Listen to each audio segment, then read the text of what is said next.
Welcome to Eureka Street Crypto. This is my anti-professional crypto channel. I'm just a barely sane dude who fell down the cryptocurrency rabbit hole.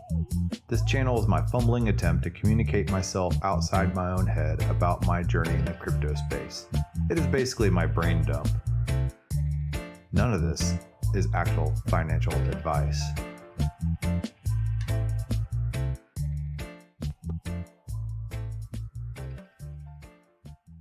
Good morning, everybody. I'm Eureka John, and you're at Eureka Street Crypto, broadcasting live from Leander, Texas at 6:37 in the morning.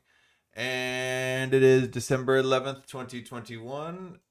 And this is my morning show, my morning video, brain dump video blog, whatever you want to call it. It is what it is. This is not financial advice, and this is not any type of educational materials. It's just pure trash talking and entertainment, and that's about it. And this is my time in the morning to do something with crypto and to research some things crypto and to spend some time, just a little bit of my time before I end up having to be a dad, a husband, a friend, a coworker, whatever, to other people. This is my time in the morning just to do something like this for myself. So yeah, here I am. I'm not sponsored by anybody. I'm not shilling anything. So anyway, let's go take a look at the old I can't talk this morning either. The old coin gecko. And here I am drinking soda waters at 6:38 in the morning because I don't have any kombucha left, and I haven't been to the store. I need to go to the grocery store and load up. It's been a busy week. I haven't had time to even think. So old soda water in the morning. Anyway, let's see here where we at. So it doesn't look like Bitcoin has moved a whole lot, and everything's just kind of everything's still in the red for the most part for 24 hours. In the last hour, everything's kind of gone up, as you can see. It's kind of greenish, but seems kind of like the same old story. Everything's down for the 7-day, and everything looks a little down for the 24-hour as well. I'm sure all the normies who were just getting into crypto are now freaking out. I've seen this story play out several times already. And it's just kind of like, rinse and repeat for me to see this type of crash. And then, I'm sure we'll see it blowing and going at some point here. It's just how it rolls. It's when you get into crypto, you kind of just have to sit down, shut up, put on your seatbelt and go along for the ride for a while until you really start to figure out how things go. But if you have any extra, I'm not financial advice, but I mean, I've been buying this dip, so yeah, to the point where, it's like, I buy this dip and, I feel like I'm doing so well in crypto and stuff like that. But then, all my bills are paid, but then I'm at the grocery store wondering if I should spend 30 more cents on the good bread. It's just like, I don't know. Should I get those $5 cookies? It's just, I don't know, man. It's how it rolls.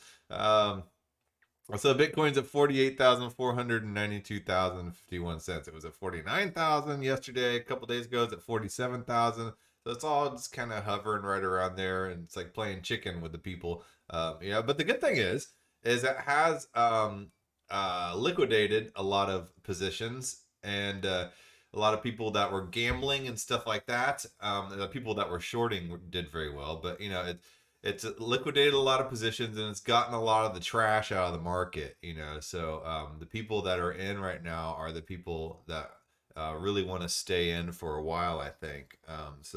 You get a bunch of the gamblers and speculators in there, and then when you have these jerky price movements like this, it kind of cleans the floor a little bit.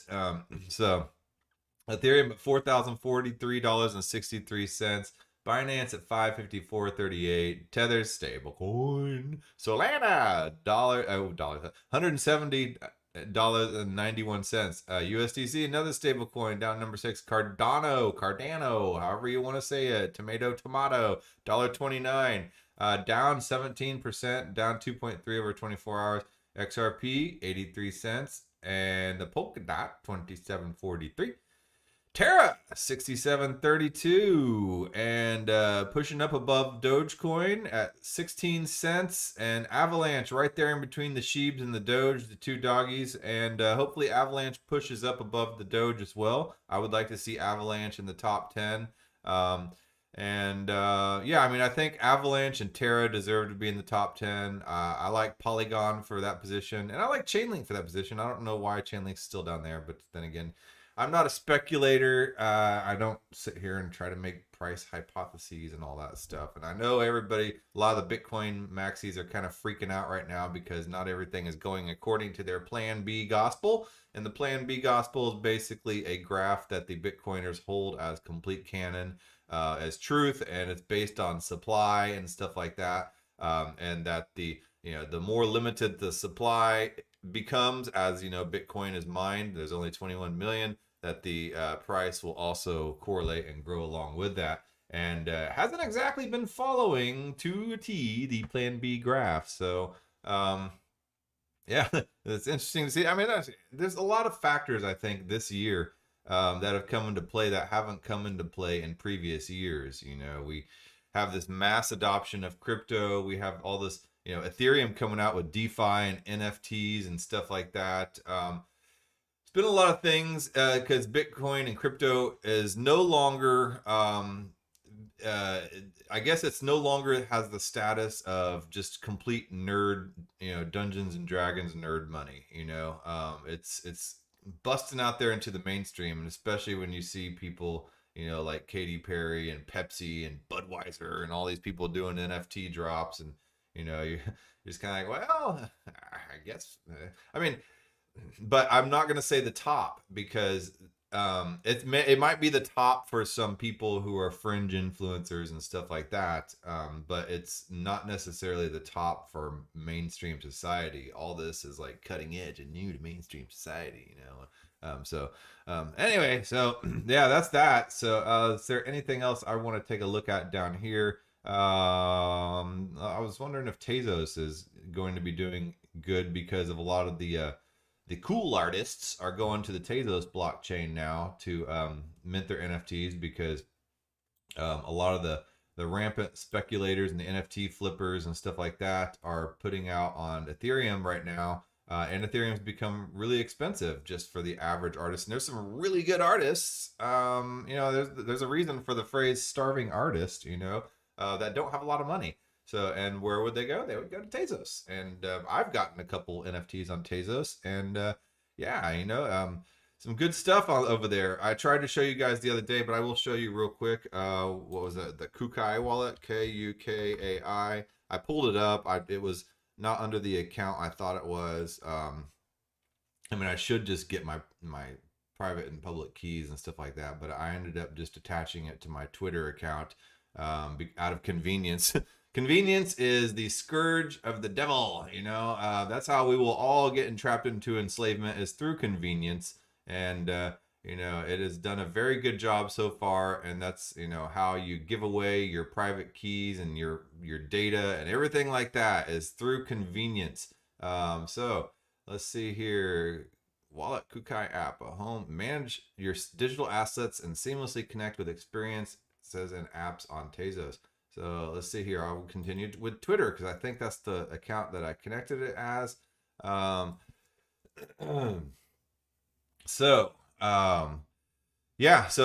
the Kukai, and then there's another wallet on Tezos, and it will show here. And when you open the wallet, it opens up a marketplace for you to easily buy NFTs. It's just such a pretty seamless type of interface whenever I can get it to my internet computer to actually cooperate with me, my internet connection.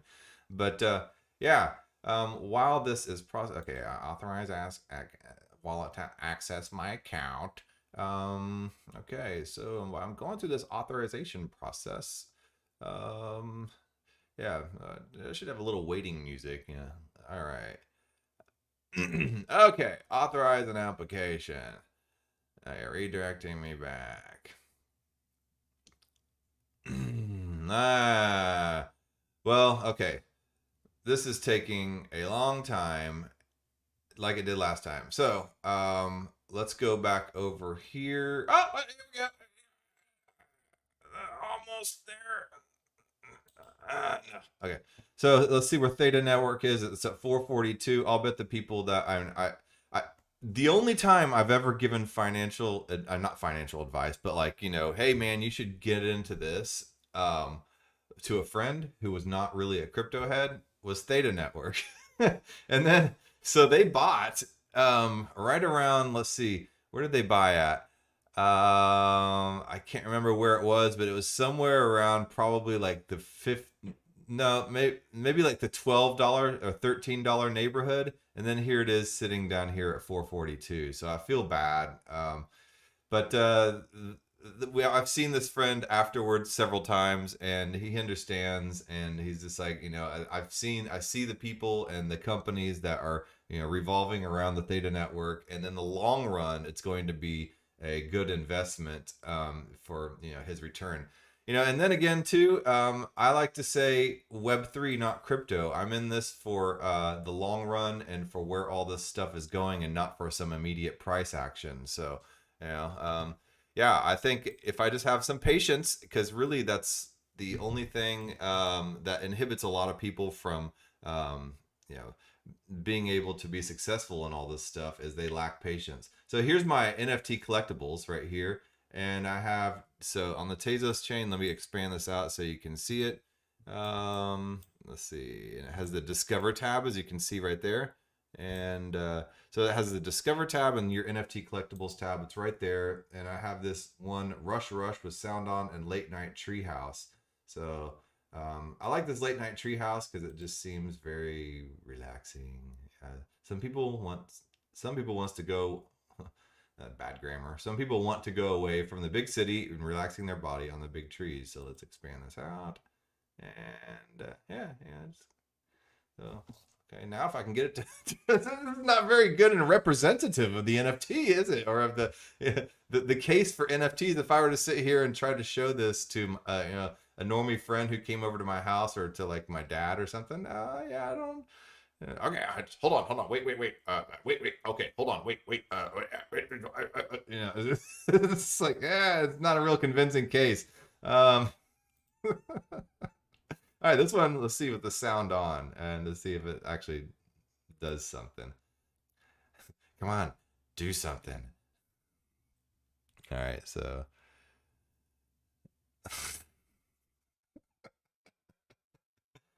Again.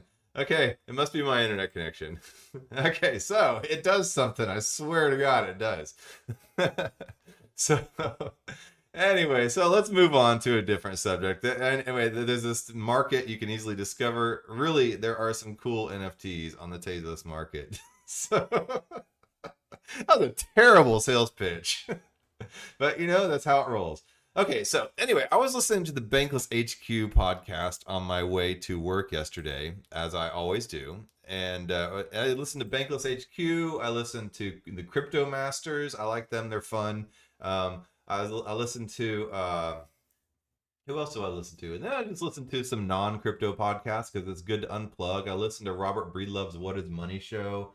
I listened to Camila Russo's The Defiant podcasts, and sometimes I'll just mix it up and just throw in a keyword and just listen to something random. I listen to Anthony Sassano's The Daily Gwei. I like that one. That gets pretty hardcore technical Ethereum, if they, and super bullish on Ethereum. And let's see, anything else on Spotify that I really kind of just listen to? No, okay. So let's go over here to, oh yeah, Kukai, there's the Ziggurats. Okay, available on there. McLaren Racing Collective. Okay, so I was listening to the Bankless HQ podcast, and then I was listening to the Roll Up, and they jumped on, and they seriously started railing on Cardano. And, I can't say I'm the biggest Cardano fan, honestly. I had an issue with Cardano where the NFT was stuck in one of the wallets, and it took me months to figure out. I did not receive jack squat for support from the wallet company, from any other wallet company, from the Cardano community, from IOHK. Nobody wanted to help me out, and I couldn't even get the MetaMask people The scammers. I couldn't even get scammers to come help me out with this problem. So when you can't get the scammers' attention, something's going on. Uh, I could not get this NFT separated out of the wallet, and I was wanting to kind of skim off the top of my Cardano holdings and go on a vacation, but I couldn't use that money because of that issue, and I couldn't receive support. And then, I don't know, I just started getting some icky vibes about Cardano and stuff like that. But I try not to be tribal. If you like a project, then you want to support that. Hey, I'm not exactly into XRP, but if that's what people are into, then by all means. So I don't know, but yesterday Ryan and David kind of made me do a double take on the Bankless HQ show, and as you see, I'm fully supportive of the Bankless. I'm deep into the Bankless DAO. I'm fully supportive of Bankless HQ. I even have it as one of my flying in logos in my intro. So yeah, but this made me kind of do a double take. So listen here, and you'll see what I'm talking about. We teased this in the intro. Why are crypto influencers shilling Cardano, the ADA token? This is a comment from somebody on Twitter who gives actually the answer to that. And first I want to just say, I feel like I see a lot of shilling of Cardano around quote unquote, specifically YouTube influencers, right? Which is not, it's like you and I, David, I guess we're accidental YouTubers. Like, I don't even know how by necessity. Yeah. Right. So like we started the podcast, like we're just trying to get the Bankless message out, and YouTube is another way to do that. But I wouldn't call us like native YouTubers, but right. There have been crypto native, like I guess crypto influencer type YouTubers. This has been a very large, I guess class of individuals, and a lot of like very popular ones that I don't frequent, but I've noticed a lot of them are shilling all sorts of things that we don't talk about very much on Bankless. Why do you think that is? And then what's the answer here? Yeah, so certain tokens and certain projects very much understand the surface area, the massive amounts of surface area that's generated from social media platforms like YouTube. Where do people go when they want to learn about something? YouTube's often the first place, so it's a great place to throw a net to capture eyeballs. And then when you throw in an incentive structure, which is what is uncovered by Jack in this tweet thread here, that's really where like the fuel goes into incentivizing these YouTube shillers. And so if you scroll down, Ryan, to the second tweet, he goes, when you look at crypto, make sure to look at the incentive structures. These are the mechanisms that make price rises and falls. Who's motivated to hold, to advertise, to buy and sell? The key mechanic for Cardano, staking. About 70% of ADA, Cardano's token, is locked in stake pools. The rate on your staked Cardano is about 5% stake per year, roughly matching about the Ether staking per year, give or take. But what about the rate for someone who runs a staking pool, which is a component of Cardano, which is part of its design structure about how you stake. You stake inside of a staking pool because you delegate your stake. That's not part of Ethereum's structure. So the rate for those who run a staking pool is over 100% a year, as in you almost double, your stake rate every single year. So that's like if you staked 32 Ether in 1 year, you'd have 64 Ether the next year. Validators are doubling their money yearly off the locked fund of stakers, while stakers are only earning about 5%. This is roughly how banks work. Banks like, hey, come give us your money. We'll give you a very, very low APY, while they go yield farm it in TradFi and get 30% APY, and then they pocket the difference.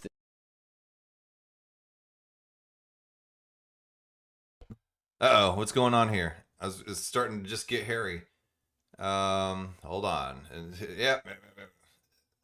But okay, here we go.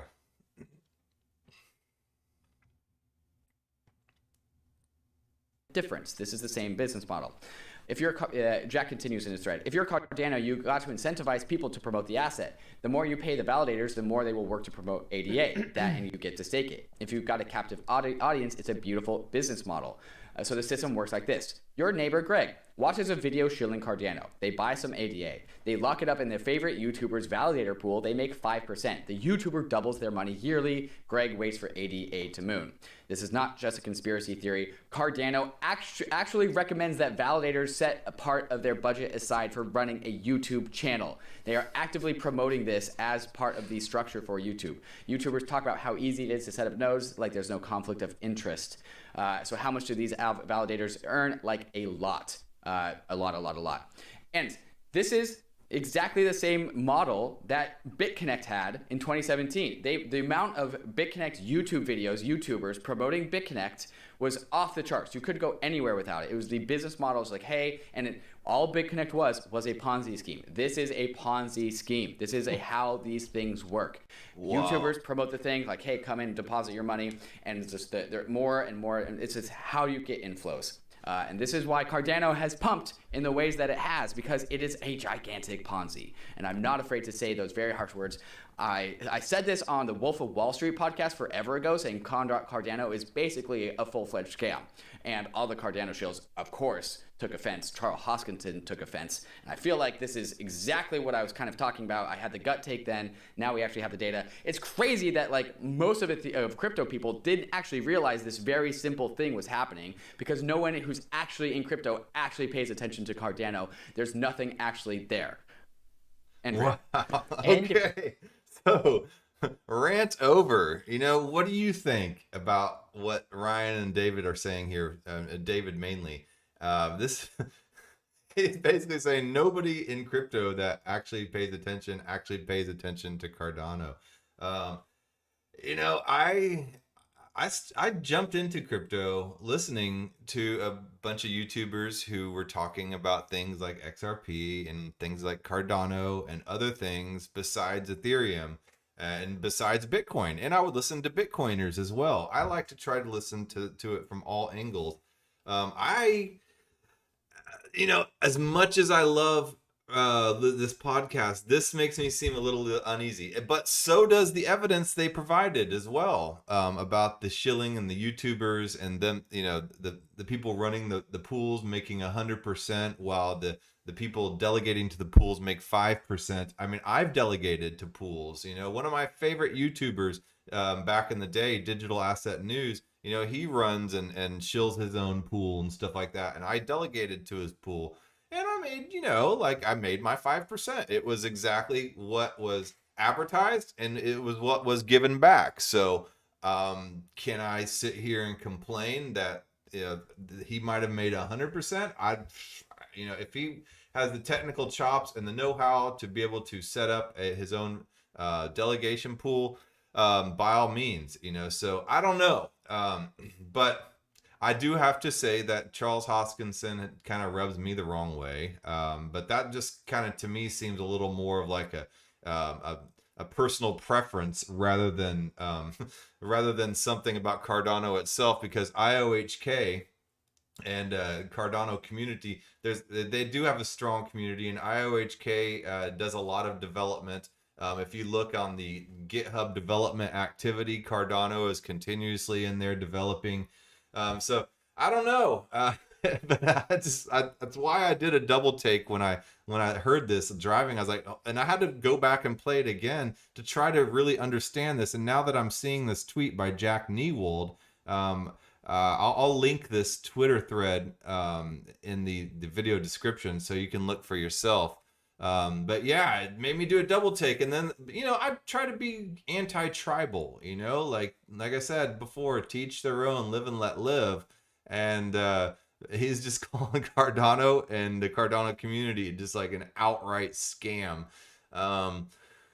Wow. Yeah. So it's some harsh words, but anyway, so yeah, I was last night just laying there in bed and I was just kind of scrolling through some stuff and I came across this project right here, Angel Baby Hit Squad, and this is an NFT project, and I'll show you here in a second. Let me resize my screen. Okay, Angel Baby Hit Squad, and this is some NFTs. It's an NFT project. It's a generative art NFT project, and I was like, okay, yeah, it's just another generative art NFT project. But the difference between this one and other generative art NFT projects is that it mixes Cardano and Ethereum.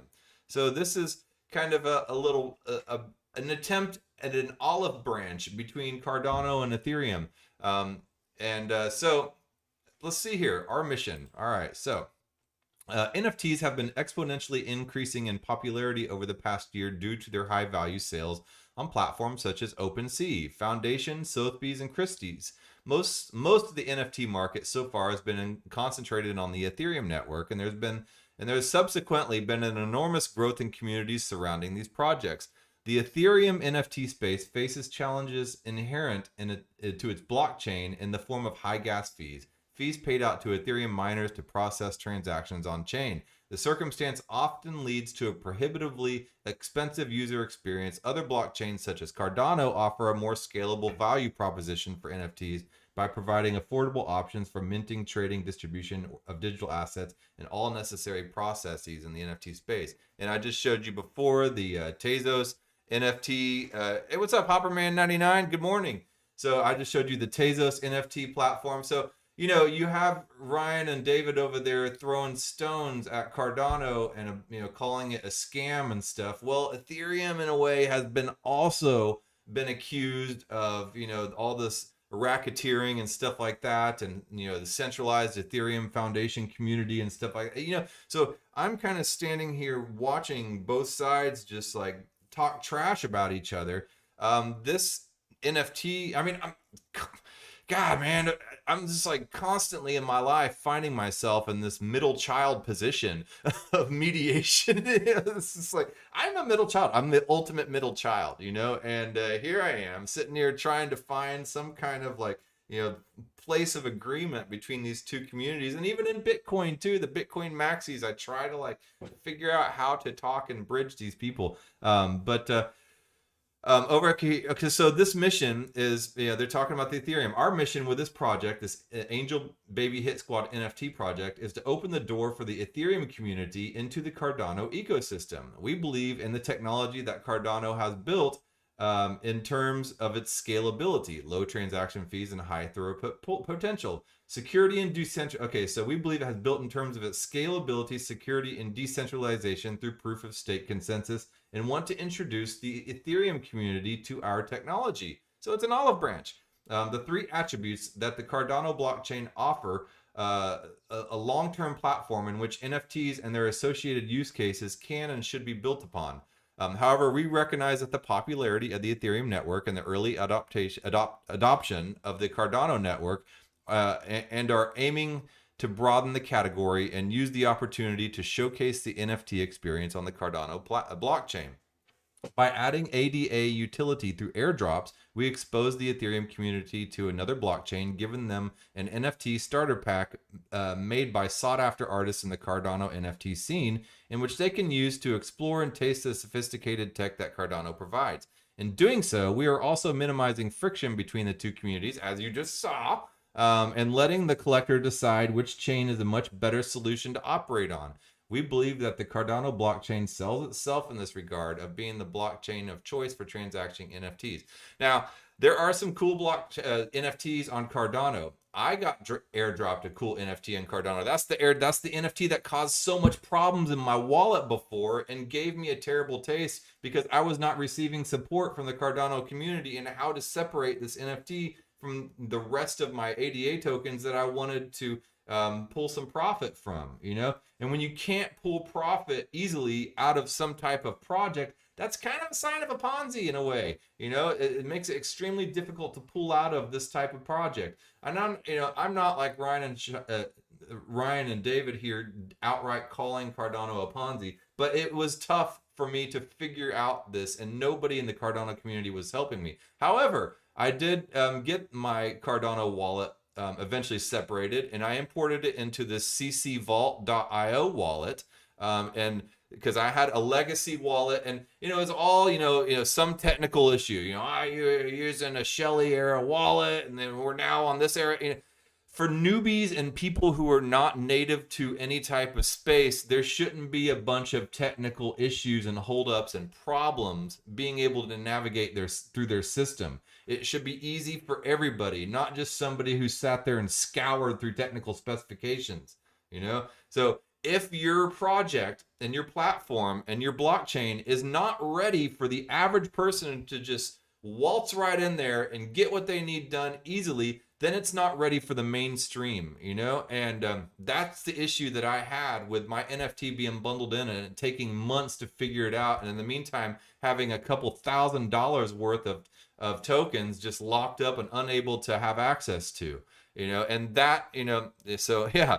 And anyway, so, but I did end up resolving the problem. So, you know, even though I had a bad taste about Cardano in my mouth, the problem was resolved. It is a cool NFT. Here's the NFT right here, Finger Monster Buzz. You know, and I've actually spoken to, I think it's the guy that runs Cardano Buzz, and you know, way back in the day. And he's a nice dude. I don't think that they have any malintentions, or you know, I don't think a lot of people running these delegation pools have any bad intentions. I think everybody really wants to see the world go bankless, whether it be through Cardano, whether it be through Ethereum, whether it be through Bitcoin, you know, whether it be for, you know, whether it be for XRP even, or Hex or whatever. You know, I think everybody wants to see the world circumvent these credit systems, and for the average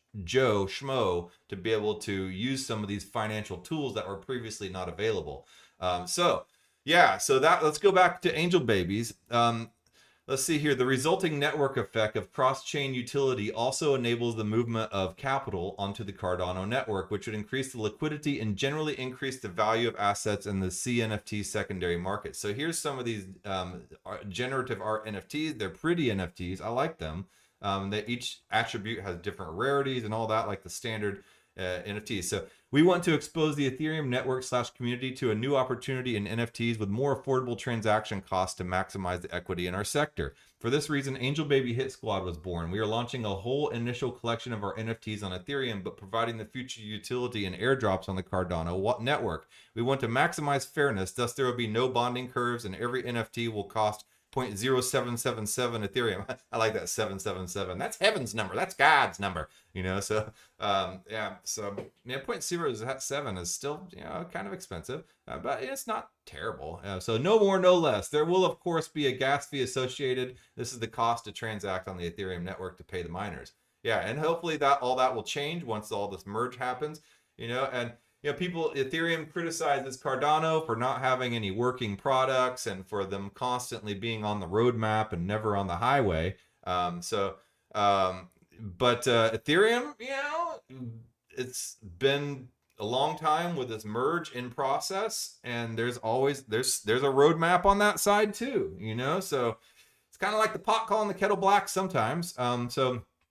Rarities. Every angel is unique, but some attributes will be more rare than others. A full rarity list will be released before our drop, as well as being released to rarity.tools. There will be 7 ultimate pools with completely unique attributes.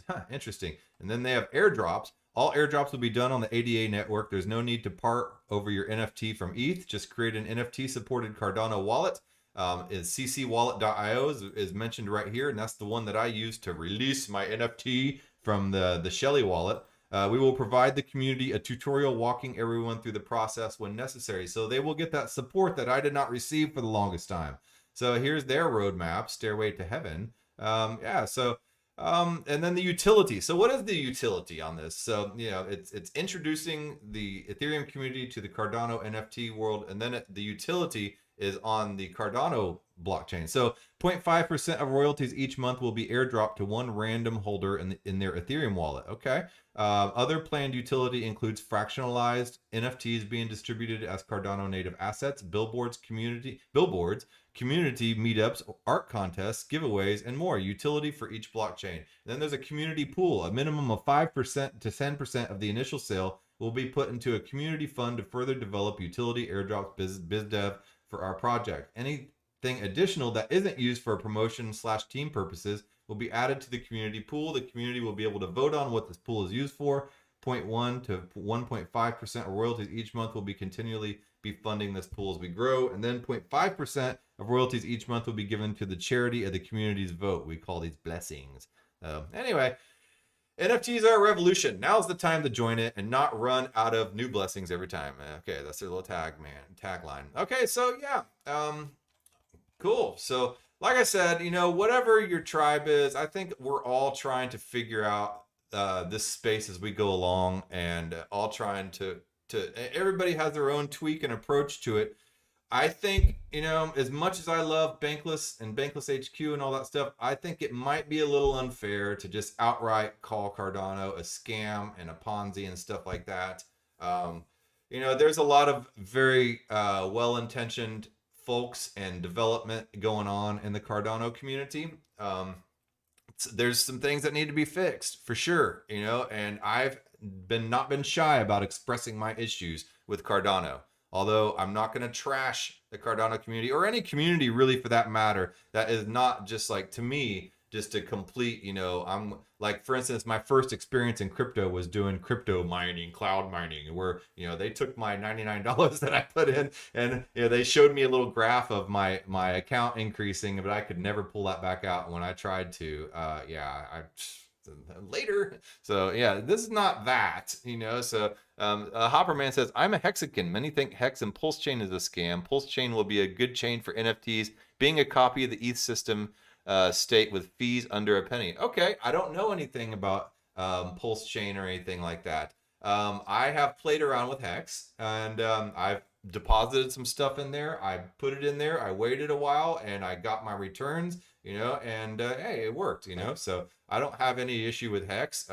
I think a lot of the Hex community is honestly a little pushy, but that's just a personal taste and personal preference rather than the actual mechanics of the Hex, the Hex mechanism. So it worked for me. That's all I gotta say. So more power to them. So anyway, yeah.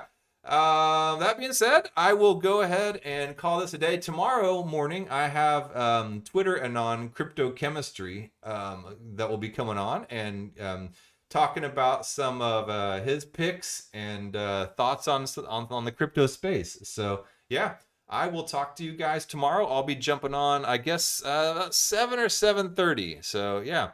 All right. Well, I will talk to you guys later. Hold on.